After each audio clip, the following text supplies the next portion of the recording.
আমাদের এই পিঠা উৎসবটা মূলত শীতের সঙ্গে পিঠা উৎসবের সব ধুম পরে প্রত্যেক বাড়িতে নতুন ধান তোলার পরে আমরা মানে এই পর্যন্ত বড় হয়েছি, স্কুলে পড়াশোনা করতেছি, আমরা কোনো সময় অন্যান্য স্থানে অন্য মানে নিজেরা কোনো সময় এই অভিজ্ঞতার সাথে যুক্ত হয়নি।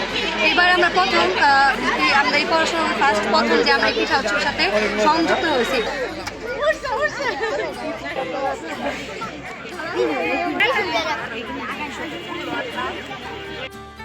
এখানে অনেকে পিঠা নিয়ে এসেছে, পিঠাগুলো অনেকেরই চেনা আবার অনেকেরই অচেনা, কারণ এখানে অনেকে ভিন্ন ভিন্ন রকম পিঠা নিয়ে এসেছে।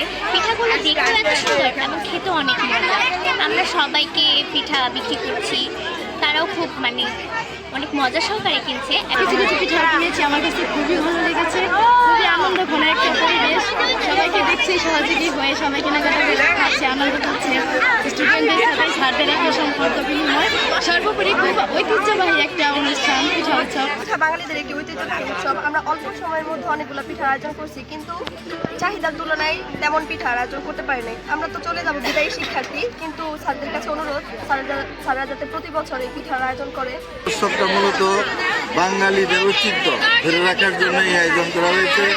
আমরা আগে যখন ছোটবেলায় দেখেছি এই শীতের সময় বাড়িতে বাড়িতে পিঠা উৎসব করতো, গ্রাম থেকে শহর পর্যন্ত, কিন্তু এখন ইদানিং এটা দেখতে পাচ্ছি আস্তে আস্তে বিলুপ্তির পথে।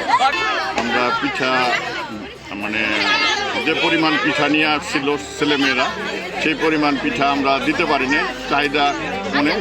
ওইটা আগামীতে ইনশাল্লাহ আমরা ব্যাপক আকারে 3 দিন ব্যাপী আমরা এটা করার চেষ্টা করবো। শ্যামলী নিয়ে আসছে।